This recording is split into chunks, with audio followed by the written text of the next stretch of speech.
Hello guys and welcome back sa channel ng inyong Jeep Doctor. Ngayong araw na to mga boss, tuturuan ko kayo kung paano mag-dismantle nitong ating engine starter. Dismantle tas cleaning na rin yung ating gagawin. So common cases kapag marumi na yung ating starter, medyo nagmi-miss na during cranking.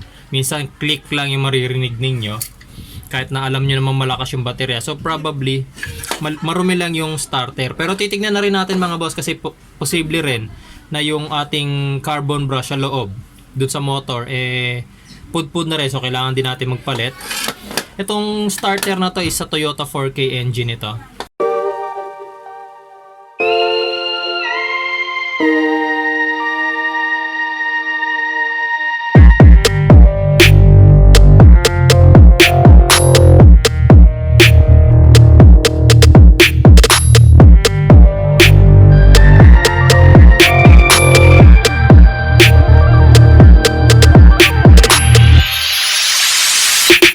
Ibang starter walang ganitong protective plate. Itong sa 4K na to meron. So kung wala, ayos lang. Tapos ito yung ating mismong motor. Ito naman yung tinatawag natin na solenoid. Ayan. So sa solenoid mga boss, meron kayo makikita tatlong terminals dyan. Itong terminal na to, kung makikita nyo wire yan, papunta do sa loob ng motor. Yung wire na yan, ano yan, yan yung sa carbon brush natin. Tapos itong terminal na to, ito naman yung nakakonekta sa direkta sa positive terminal ng ating battery. Tapos ito, nakikita nyo itong terminal na to na male pin. Ito naman sa ignition switch natin. Kapag nagtitrigger tayo, magkakaroon ng supply yan. Tapos titrigger ngayon yung ating starter para lumabas yung gear. Itong pin yung gear, tapos para umikot din yung ating motor. Ayan. So unahin na natin tanggalin itong solenoid na yan. Medyo mahirap lang, lalo na kung hindi pa ito nababaklas. Matigas tanggalin to.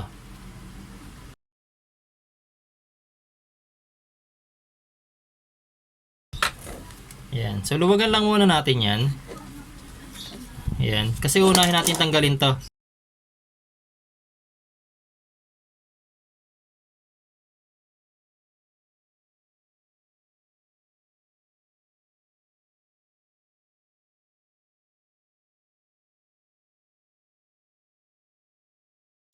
Ito yung solenoid. Pag sira na to, pinapalitan na to ng bago. Hindi ko na to inire-recommend na i-repair pa. Ayan. So kapag nagkaroon ng power, kapag tinrigger natin yung ating ignition switch, ito makikita yung hook na to. Papasok yan paloob. Pag pumasok yan paloob, hihilahin niya yung ating lever na to para lumabas itong pinion. Ayan. Para lumabas yung gear. Ito yung kakapit ngayon sa flywheel natin.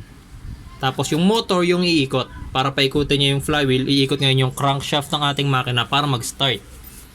So ito yung kailangan nating mabuksan at malinisan ngayon. Yan. So buksan nyo lang. Kung mahirapan kayo, gamit kayo ng lubricant WD-40.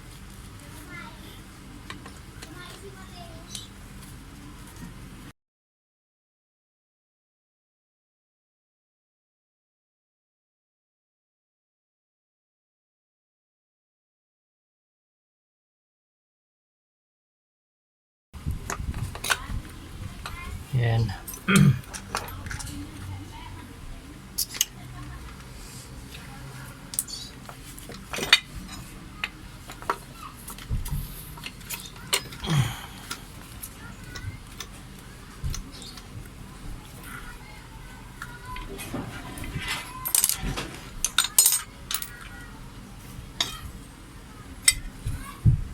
Yan. So napakarumi ng loob. Nakita nyo kung gaano siya kadumi. Next natin tatanggalin to guys.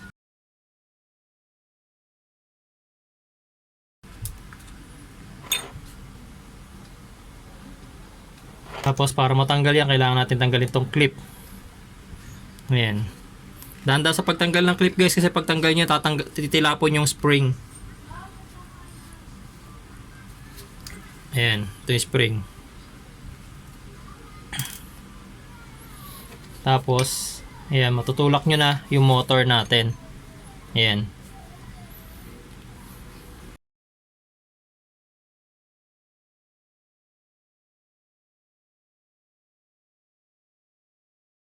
Ito pwede natin ito linisan ng may nabibiling electric contact cleaner.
Yan, so after cleaning guys, lilinisin muna natin tong armature. Itong commutator, kung mapapansin nyo pa, yung mga section siya na halos nagdidikit na. So gagamit ako ng cutter para to smoothen lang. Malinis lang yung edges niya. Ayan. Yan, so makikita nyo kasi para meron siya mga magkakadikit na, 'di ba? So kailangan matanggal natin 'yan. Ayan. Ang pinakamagandang panlinis talaga dito is yung talim ng lagaring bakal. Ni-smoothin lang naman natin yung edges niya. Kailangan smooth yung mga edge niyan eh. Yung makikita niya malilinis na. Smooth na yung kanyang mga edges, di ba? Ayan. Tapos gamit ang grit 1000 na liha. Yan. Kailangan natin linisin yan para matanggal lahat ng chips ng pinanglinisan natin. Makikita nyo medyo malabas na yung kulay. Copper. Kanina maitim yan eh. Continuity test muna tayo. Kailangan natin siguraduhin na hindi grounded yung ating commutator tsaka yung armature core. Ito yung commutator, ito yung armature core. Pag nagkaroon ng reading sa ating tester tulad nyan, ayan, pag pinagdikit yung dalawang test leads, nagkakaroon ng reading sa ating tester. So ito yung armature core, tapos itong commutator natin, tetest natin yan, dapat walang continuity. Yan, gaya nyan. So kapag may lumabas na continuity dyan, kung nyari analog yung inyong tester, di ba may arm yon? Pag pumalo, ibig sabihin may continuity. Dapat wala. Ayan. So each sections wala. Ayan. So pwede nyo i-test yung whole section na yan. Tignan nyo muna kung may continuity o wala. Pero probably wala to. Ayan o. Ayan. So ibig sabihin good pa itong ating armature. Next natin i-check mga boss is yung field coil natin. Tsaka yung itong frame. Kailangan walang continuity yan kasi nga ito nakakabit ito sa positive terminal ng battery once na mag-trigger tayo ng ignition switch natin ng starter. So kapag may continuity to tsaka yung frame, magkokosyon ng short circuit mga boss. Puputok. So kailangan walang continuity yan. Lagay rin natin sa resistance. Tapos test natin. Frame, itong body mismo. Tapos itong field coil na to. Ayan, kapag may continuity, ayan may reading. Yan, tulad yan, wala. Wala. Okay, so that's a good sign. Kapag may continuity mga boss, kailangan nyo magpalit na tong buong frame. So may possibility na nag-short circuit na yan, open circuit na. Delikado yon. Kasi malakas na kuryente dumadaan sa ating starter. Nakadirekta pa naman to sa ating battery, hindi to dumadaan sa fuse. Then next mga boss, yung field coil naman natin tsaka yung ating LED wire. Ito yung field coil natin ulit kanina. Tapos naman yung ating LED wire, yung isang connected sa ating carbon brush.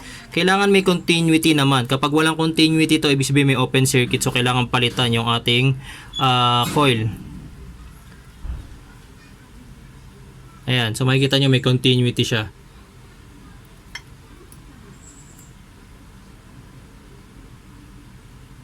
Okay, so this is good.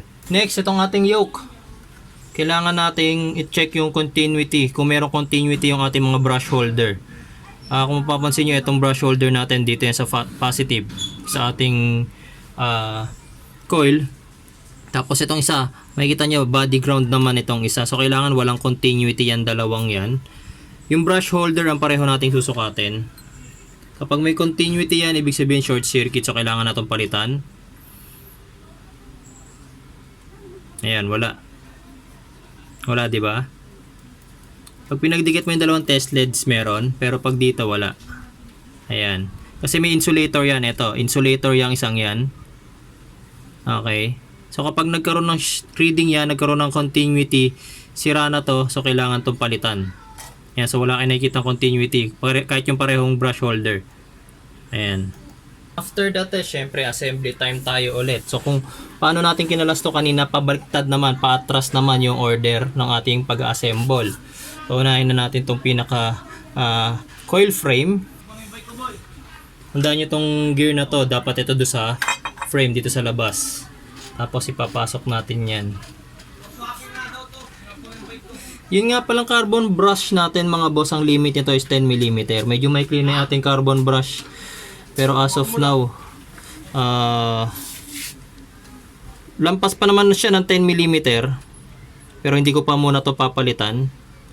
Pero malapit-lapit na to, siguro mga ilang months of usage. Pwedeng tumagal pa nga to ng year eh. Ayan. Okay.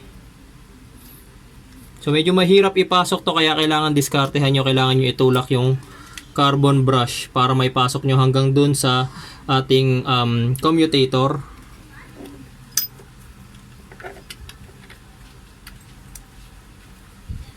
Datawin niya lang.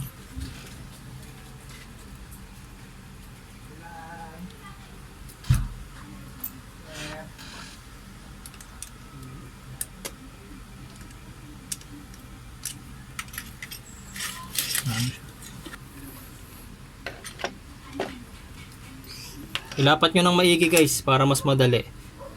Ayan.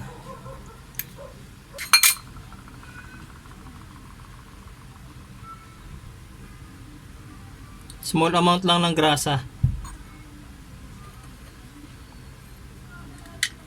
Pati ito. Kasi dito iikot yung shaft nitong ating armature.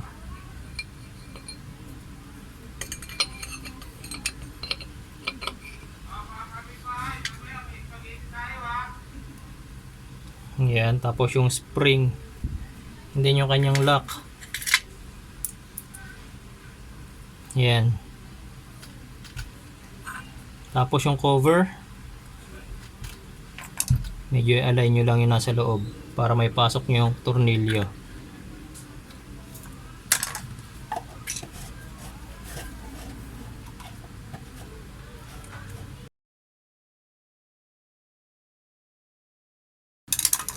Guys, sa paglalagay ng end cover, make sure na naka-align yung butas para dito sa ating field coil ha. Para pag ibinilik nyo ganyan yan, no? Ayan. Yan, tapos make sure nyo lang na ilagay nga ng maayos yung ating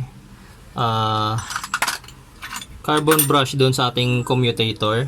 Next mga boss, ikakabit na natin tong front frame nitong ating starter. Pero pinakamaganda para mas madali. Ayan, iabang na natin to. Ayan.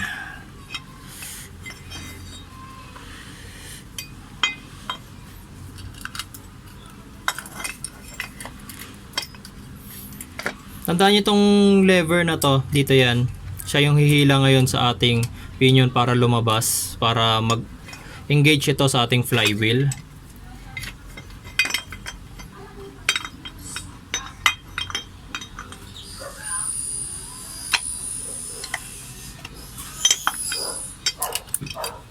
Pagkakabit niyan guys, itong spring part na to, ito na lever na to, dapat nasa may, ayan na, pag ganyan.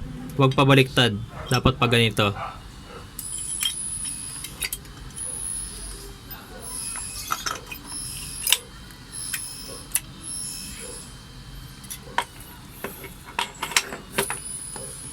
Tapos kunin nyo ngayon yung screw.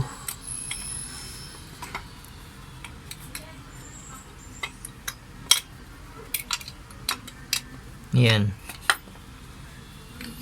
Kasi pasok nyo ngayon.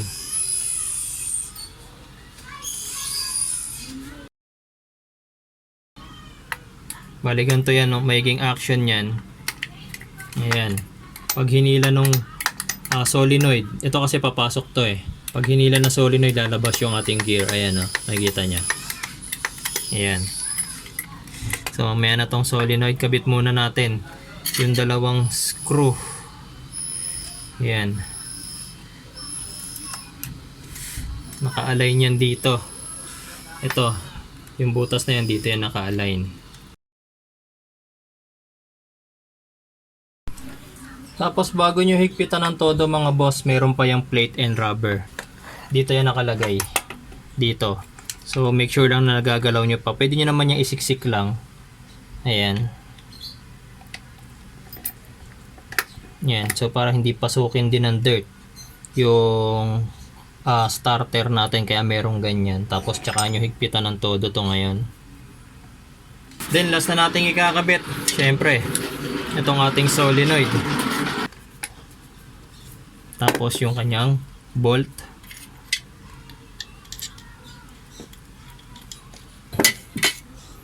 Yan, tapos yung ating coil kanina. Ito, kabit natin.